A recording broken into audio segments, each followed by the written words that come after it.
सभी को नमस्ते जी। सारे very good morning to all of you dear students. सारे Sat Shri Akal ji. So students, last time हमने प्रीपोजिशन के बारे में बात की थी और इस बार भी प्रीपोजिशन के चैप्टर को हम लोग और थोड़ा सा आगे लेकर जाएंगे, कुछ और कंसेप्ट्स को समझेंगे। आज का जो ये हमारा टॉपिक है पॉइंट नंबर 13 पर हम लोग सीखेंगे कि किस तरह प्रीपोजिशन का यूज़ करके हम लोग टाइम मेंशन कर सकते हैं।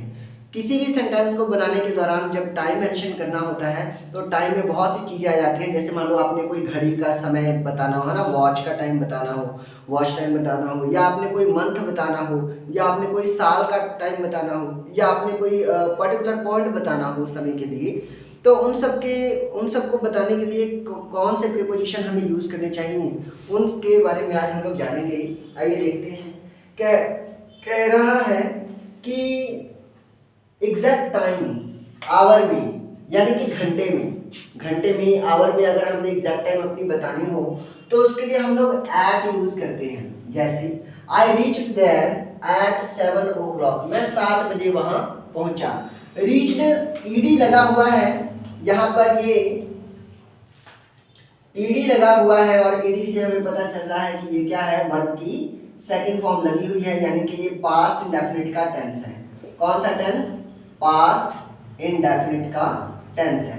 और आप तो जानते हैं कि अपनी क्लासेस के दौरान में बार बार जो भी हमारा मेन वर्ब आता है कभी ना कभी मैं उसको पॉइंट आउट करता हूं ताकि वो सेंटेंस किस टेंस में है ये बातें आपको क्लियर होती रहे, क्योंकि टेंस इतना इंपॉर्टेंट चैप्टर है। टेंस के बिना आप सेंटेंस का सेंस निकाल नहीं पाओगे, क्योंकि टेंस ही आपको हेल्प करता है।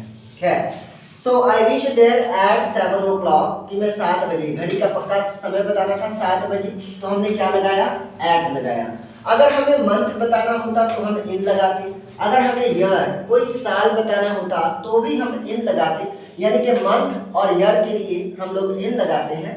डे बताना होता तो ऑन लगाते, जैसे on Sunday, on Monday, on Wednesday, on Tuesday, on Thursday, on Friday, कुछ भी है तो ऑन लग जाता है। डेट बतानी होती तो भी ऑन लग जाता है। तो आइए देखते हैं। कह रहा है इन मई, मई का महीना, जो हम लोग हिंदी अपने आप कहते हैं ना, मई द मंथ, मई का महीना, तब मई दे मंथ लेगी आप इन लगाया, मतलब मंथ का नाम सीधा इन लगाओगे। साल 2006, साल 2006 की गल हो रही है, कोई किसी पर्टिकुलर साल की गल हो रही है तो आप इन लगावांगे। नेक्स्ट है संडे, किसी एक दिन का नाम इतने लिखा जा रहा है, संडे एक दिन का नाम दिया जा रहा है संडे, तो संडे के लिए क्या लग जाएगा? ऑन लग जाएगा। 7 नवंबर, यानी कि 7 डेट भी हमने दे दी। अब डेट भी एक पर्टिकुलर डे की होगी तो डेट के लिए भी हमने लिखा था ना, ऑन लगाएंगे। तो देखो यहाँ पर ऑन मेंशन किया हुआ है, ऑन 7 नवंबर। ठीक है जी, ये सारी बातें तो आपको क्लियर हो गई होंगी। अब इसके बारे में थोड़ी सी और एक्स्ट्रा नॉलेज हम लोग लेते हैं। एट का यूज, एट का एक यूज तो आपने यहाँ पर देख लिया, लेकिन एट और भी कई जगहों पर यूज किया जाता है। आओ देखते हैं कहाँ।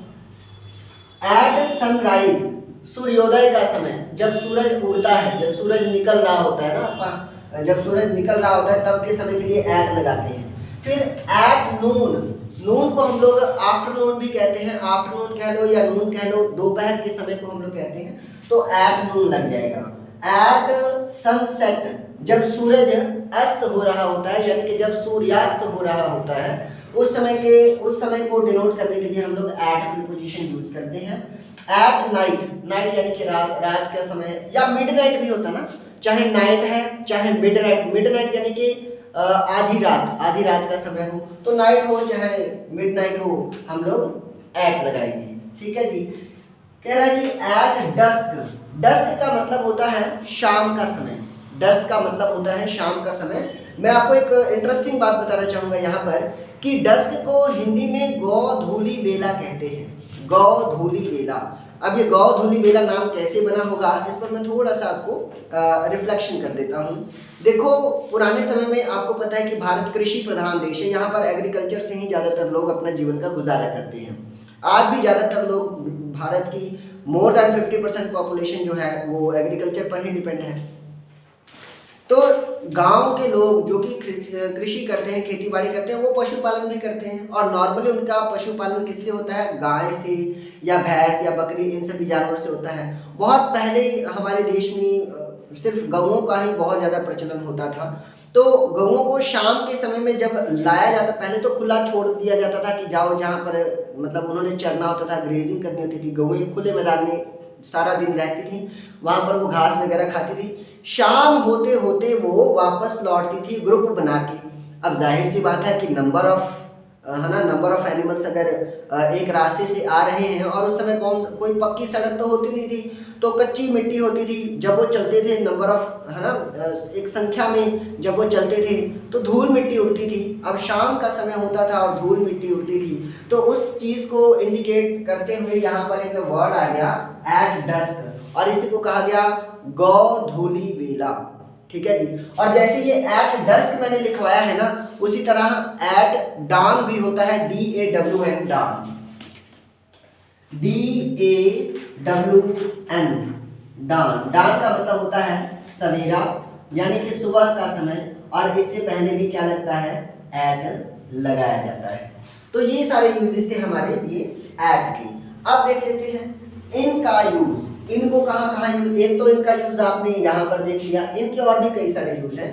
कह रहा मॉर्निंग टाइम से पहले, इवनिंग टाइम से पहले हम लोग इनका यूज करेंगे। जैसे आपने सुना होगा in the evening, in the morning. एक जब हम लोग परफेक्ट कंटिन्यूअस टेंस पढ़ते हैं ना प्रेजेंट का, तो हम लोग कहते हैं कि I have been reading since morning, कि मैं मॉर्निंग से ये काम कर रहा हूँ। तो वहाँ पर सिर्फ सिंस के बाद मॉर्निंग लग जाता है, वहाँ पर हम लोग इन नहीं लगाते। लेकिन अगर नॉर्मली बात की जाए ना, तब हम लोग इन द मॉर्निंग कहते हैं। आई will come in the morning, he will come in the evening, वह शाम को आएगा, तो इन द इवनिंग। यहाँ पर हमने सिंस या फॉर वाला यूज तो किया ही नहीं है, तो यहाँ पर क्या लग जाएगा, इन का यूज करते हुए in the morning, in the evening, इस तरह इसको यूज किया जाएगा। लेकिन देखो लिखा हुआ है मगर ऑन मंडे मॉर्निंग।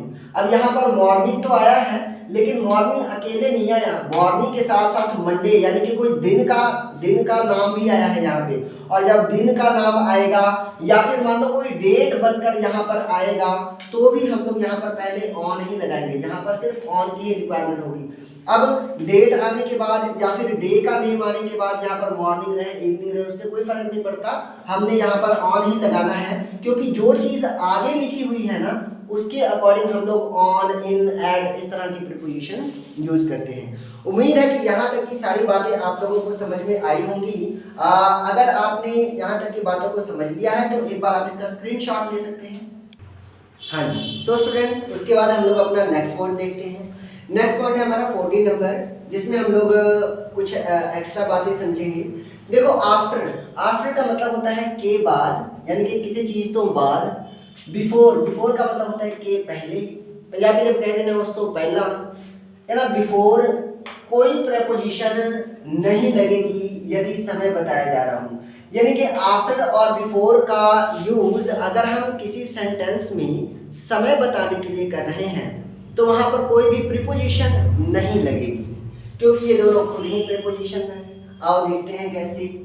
कह रहा है ही रिटर्न्ड एट हिज होम, वो अपने घर पर लौटा। रिटर्न वर्ब की सेकंड फॉर्म लग गई है, वर्ब की सेकंड फॉर्म लगी, यानी कि पास्ट इंडेफिनिट टेंस, जिसे आप सिंपल पास्ट भी कहते हैं। पास्ट इंडेफिनिट कह लो, सिंपल पास्ट कह लो, एक ही बात है। ही returned at his home after a long time, वो एक लंबे समय के बाद, यानी कि काफी लंबे समय के बाद अपने घर लौटा।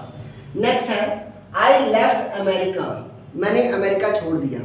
हालांकि मैं कभी अमेरिका गया नहीं, लेकिन मान लो कि गया था और मैंने अमेरिका छोड़ दिया, मुझे अच्छा नहीं लगा। I left America before Christmas, Christmas से पहले, यानी कि इस समय से पहले मैंने अमेरिका छोड़ दिया। तो इस तरह ये समय भी बता रहा है, आफ्टर हो चाहे बिफोर हो, समय बता रहे हैं। और यहाँ पर हमने किसी स्पेशल प्रीपोजिशन का यूज नहीं किया, ना इन लगाया, ना एट लगाया, ना ऑन लगाया, हमने सिर्फ आफ्टर और बिफोर का यूज किया। 15 नंबर पे देखेंगे, कह रहा है कि कुछ ऐसे भी समय हैं जहां पर हम लोग खास तौर से कोई प्रीपोजिशन यूज नहीं करेंगे। एक तो ये दोनों हो गए आफ्टर और बिफोर के साथ, ये तो केस आपने देख लिया कि जहां आफ्टर और बिफोर लगे हों वहां हमें किसी और प्रीपोजिशन को लगाने की जरूरत नहीं है। अब कह रहे हैं कि कुछ और भी केसेस हैं जहां पर हमें कोई स्पेशल प्रीपोजिशन लगाने की जरूरत नहीं है।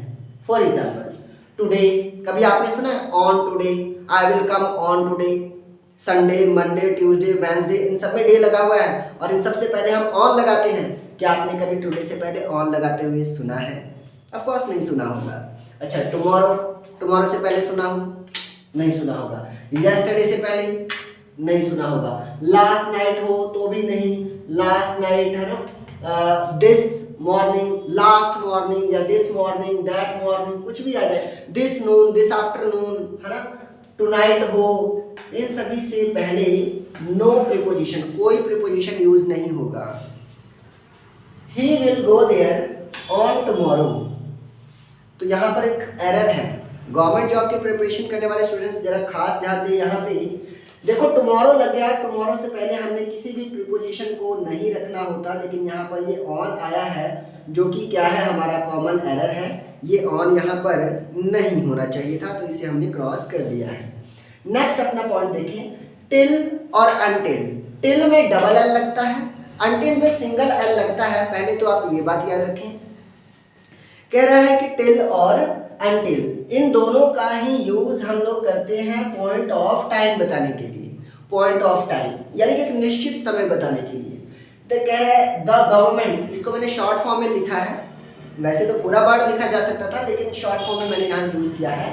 The government will not pass any bill, सरकार कोई बिल पास नहीं करेगी। The government will not pass any bill till या फिर अनटिल, या तो टिल लगा दो या फिर अनटिल लगा दो, इन दोनों में से कोई भी एक लगा दो। ये स्लैंटिंग लाइन मैंने डाली हुई है। टिल अनटिल नेक्स्ट सेशन, कह रहा है अगले सेशन तक सरकार कोई बिल पास नहीं करेगी। अब ये जो टिल है ना, जैसे ही मैंने टिल का नाम लिया मुझे एक गाना याद आ गया, पार्टी चलेगी टिल 6 ऑफ द मॉर्निंग। आपने ये गाना सुना होगा, है ना, नाच नाच के तोड़ दो सैंडल, आंटी पुलिस बुला लेगी तो कर लेंगे हैंडल, ऐसा कोई गाना है ना, बस आज की रात है कल से वही सियाप है, कुछ इस तरह का गाना है। बड़ा इंटरेस्टिंग सा गाना है, मैंने 20 साल पहले सुना था, अब तो याद नहीं रहा। बस ये याद रहा ये समय, क्योंकि मैंने आपको पढ़ाना था ना, इसलिए मैंने इसे याद कर लिया था। तो टिल 6 ऑफ द मॉर्निंग, अगर आपको ये गाना याद है तो आप इस गाने को गाते हुए भी इस प्रीपोजिशन को याद कर सकते हैं, बहुत बेहतरीन होगा। तो इसके साथ ही हम आज की अपने इस क्लास को यहीं पर फिनिश करते हैं। उम्मीद है कि हमारी क्लास 5th में जो पॉइंट्स आपको बताए गए हैं आपको अच्छे से समझ में आए होंगे। मैं एक बार साइड हो जाता हूँ, अगर आप स्क्रीनशॉट लेना चाहें तो स्क्रीनशॉट ले सकते हैं। तो हमारी आज की वीडियो अगर आपको पसंद आई हो तो आप इस वीडियो को क्या करने वाले हैं, लाइक, अच्छा उसके बाद क्या करेंगे, शेयर कर देंगे ना, हाँ मुझे भरोसा आप कर देंगे। और देखिए थर्ड जो काम है वो आपने बिल्कुल नहीं भूलना, वो है चैनल को सब्सक्राइब करना। जय हिंद, जय भारत, जय आर्यवर्त।